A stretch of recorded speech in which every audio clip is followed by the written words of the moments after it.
Si Angelica Balo naman from the women's side dahil of course gusto natin mabigyan ng konting reaksyon about sa paghahanda nga for the upcoming Asia Pacific Trail Running Cup na gaganapin sa Korea later this month. Angeli, welcome to Sports Corner PH. Thank you. Ayun nga, nasa camp kami this few months para lang sa South Korea race namin. Ayun, yun yung preparation namin. Nasa camp kami, doon kami nag-training sa Baguio. Of course, gaano ba kahalaga itong training camp sa Baguio? Lalo na, of course, pag sinabing Baguio, ay altitude. And of course, maraming mga mountains at mga batatarik na mga places. Lalo na, it is an advantage talaga na makapag-train dyan sa Baguio at of course sa Cordilleras. Lalo na last time, nagkaroon kayo ng Southeast Asian Trail Running Cup na in-host dito sa Pilipinas, sa Banawe.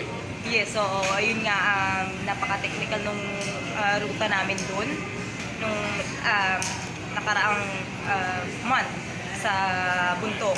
Pero ayun nga, nakakatulong talaga sa amin na dapat nasa training camp kami dahil sa altitude, saka sa klima din para ma-adapt namin kasi sa South Korea is malamig din. Hindi man ganun kalamig sa Baguio, but nakakatulong talaga siya sa amin. Pero sa loob na 2 hanggang 3 buwan na pagsasanay kasama yung mga teammates nyo, kamusta ang progress ninyo? Kamusta ang gelling ninyo? And of course, yung cooperation ninyo dahil of course, napakahalaga itong Asia Pacific Trail Running Cup sa inyong paghahanda nga for the upcoming competitions.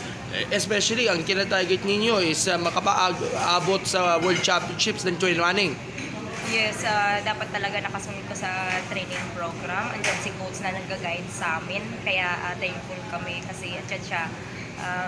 Minomonitor kami. Saka minimake sure niya na ginagawa namin yung mga program na ginagawa niya. Okay, sinasabi natin na ang Pilipinas ay isa sa mga top contenders na yon pagdating sa Asia, pagdating nga dito sa trail running dahil ang dami mga na-achieve na mga podium finishes ng ating mga Pinoy trail runners sa pangunguna syempre ni John Ray, ni Arnie at yung iba pa si Elizabeth nandun din kaso wala sa press con.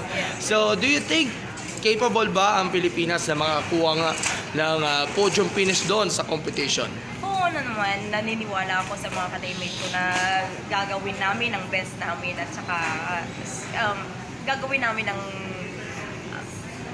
best namin na yun nga na makakapasok talaga sa podium. Pero of course, matindi talaga ang competition kasi meron tayo mga Asian na counterparts natin. Yung iba sa kanila ay nag-champion din sa iba't ibang mga competitions like yung sa Hong Kong, sa Malaysia, sa Thailand at iba pa mga international trail running competition. So, ine-expect nyo ba na of course, kahit mabigat yung magiging competition, lalaban at lalaban pa rin itong Team Pilipinas sa trail running? Ay, syempre, hindi tayo papatalo. Lalaban at saka lalaban talaga.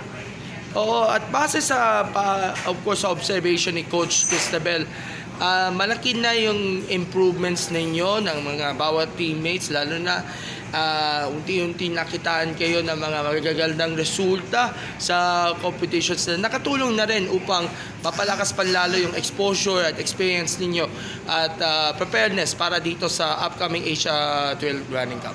Oo, malaki na din yung improvement namin lahat. Kasi andyan yung guide ni coach, nasusunod namin palagi yung program niya. At saka, ayun nga, nasa Baguio kami nagtitrain. Malaking tulong talaga yun para sa amin. And of course, meron din mga tumutulong na rin, gaya ng Philippine Airlines, na isa sa mga naitulong, malaki ay naitulong pagdating niya sa travel expenses and sa Philippine Sports Commission kasi nakita ko si ED Paulo Tatad na all out on support. Malaki ang pinagpapasalamat talaga sa mga kind individuals and organizations na walang sawang tumulong sa Philippine trail running community. Yes, also sa nutrition namin, Nutrition Depot PH, at saka yung sa shoes namin also, Salomon. Malaking pasasalamat talaga namin kasi sila yung nag-sponsor sa amin. Finally, ang inyong mensahe na lang sa mga kapwa trail runners, ang ating trail running community and sa sports community na rin. Sa sports community, okay, just enjoy the process, ayun nga, tsaka be patient sa sarili, hindi kaagad-agad, mabilis tayo.